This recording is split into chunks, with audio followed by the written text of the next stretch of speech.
We now turn our attention to Burundi, where explosions in the capital, Bujumbura, have sparked panic. This after a fire broke out at a military depot. While authorities point to an electrical fault, the incident has raised broader concerns about safety, about stability, and the handling of military infrastructure in the region. And to help us unpack this, we're joined by a member of the Congolese Solidarity Campaign, Raphael Bahebwa. Raphael, thank you so much for joining us. Welcome to News and Views. Thank you. How are you? And welcome all your viewers. Thank you so much for this moment. Yes. No, the pleasure is all ours, Raphael. And I think we'll jump right into it. What do we know? What exactly happened in Bujumbura at this point? People hear about explosions. Apparently, there was an electric fire. Can you give our listeners a bit more insight on what really happened on the ground? What have you gathered? Thank you so much. Actually, I'm a president of Congolese Solidarity Campaign, and I'm a member of Great Lake Formation in Central Africa. Thank you for having me. We had really because we have families in Burundi, and myself, I'm originated from Uvira, which is 15 km away of Burundi. And we've been following everything with attention because our families are there. When you speak Burundi and Uvira, Uvira is part of Congo Township, but we are very far from Kinshasa. Most of Uvira people, they know that Bujumbura is their capital city because it's just 15 km to reach Bujumbura, and their livelihoods, everything I think they collaborate is just Burundi because Kinshasa is so far. Congo doesn't have road and access to their capital cities. That's why we are saying, and we know that really, if you're a person from Uvira, you know better that the nearest city on your area is Bujumbura. So that is how we take it in our Great Lake side. I would love to tell you that I did follow it very carefully because they are my in-laws in Burundi, and we were asking them really what is happening. Day before yesterday, I think it started something after 7 p.m. and then there were a lot of explosion. And those explosions, either like the news from Burundi came, they say that electrical was bursting in the depot of army of Burundi, and those are explosions. But there are a lot of things which are behind people's mind, especially Burundian people in diaspora, because either like I say, we having a Great Lake Formation, which is including Burundi, Rwanda, Uganda. Only Tanzania we don't have member at the moment, and DRC. We are all of us, and we used to think together about what is happening. But my point will be, I think this is what viewers they must understand is that the Great Lake dynamics, there is a very heavy and long history which is repeated. And then through how it repeat, this is what is giving us much curiosity and insight because how come explosion like that can just come up from military base is something which is very stranger, even though we say actually it can happen.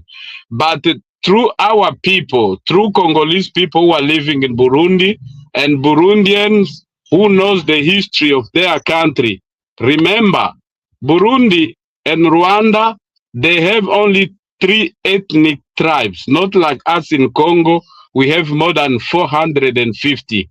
But these two countries, Burundi and Rwanda, each and every, maybe after 20, 30 years, there is a lot of explosion of genocide which is happening on those countries from the past history of this country between Hutu and Tutsi. They don't speak about Twa because Twa, there are people who living in the bush and they don't have much implication on urban life and stuff. But according to what our people are suspecting, they're suspecting that because people who are in power in Burundi are Hutu. And then this, through their history, it looks like Tutsi, they are not happy, even though they are in the government. They are not happy, and their vision used to be like they have to overthrow the president and then they have to take over. I'm saying about Rwanda and Burundi because it's the same history. And Yes. my details will go deeper to just tell you that look like what is happening in Rwanda now, because there was one opposition guy by the name of Rajab who is very famous in Burundi. He flee and he went to Rwanda and he disappeared. And after that, there is a armed group which is hidden in Congo or in a mountain. Is about 28 to 30 or 40 kilometers away of Bujumbura, because in the past they show that they came to Burundi and they did sabotage. When I say sabotage, they massacre some few people not far from the border and they flee back to the mountain. And then the issue here, they do say that one of the day they will come back and overthrow the government which is there, which we condemn, because if the government is exclusive with Tutsi and Hutu, why they want to do that? Because this is a fear in our community, saying that there is no fire without a smoke. And then if there's some particular explosion like this in the area, people who knows better about their history, they understand that there must be something which spoke that. And this is what we are trying to speak to anyone who's listening to us, including Burundi government, that we are sick and tired in Great Lake with genocide.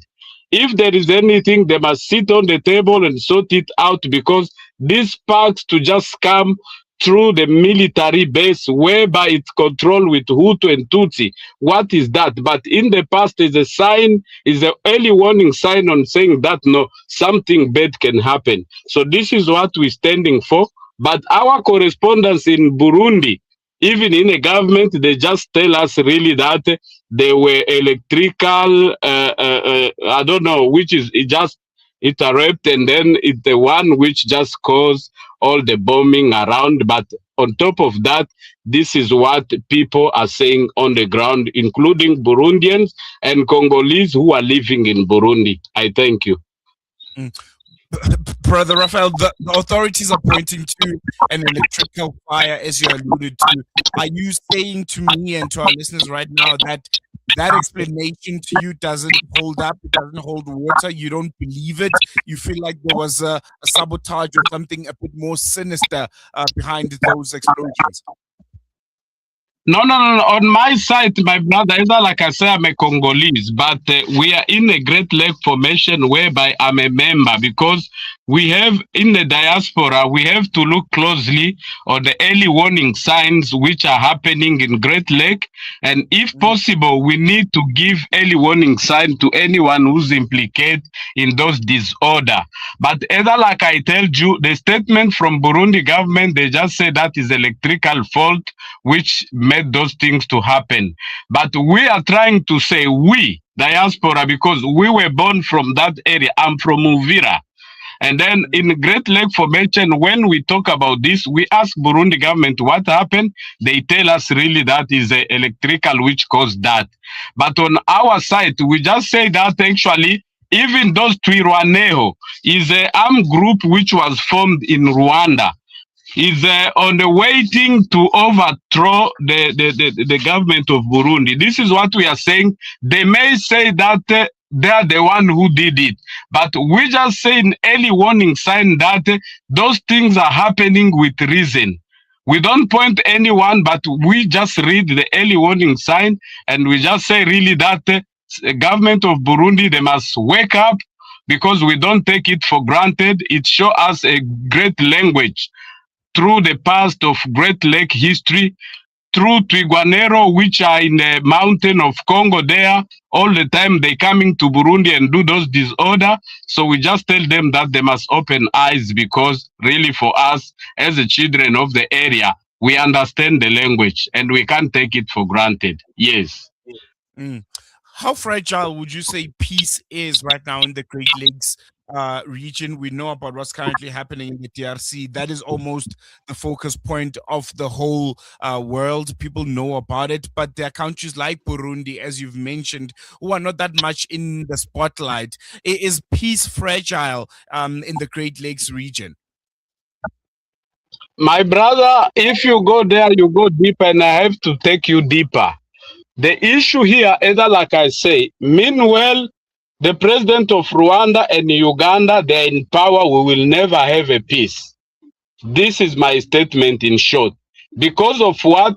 The disorder which is happening there. We spoke on past interview that we respect those leaders. But the engineering genocide from Rwanda 1994, if we include, they're supposed to kill three presidents in one aeroplane, which is including Rwandese president Habyarimana, Burundi president, and former president of DRC Mobutu. He's supposed to be in that plane, but he just escaped. But those two presidents were shot in the plane coming out of, peace agreement in Arusha, Tanzania.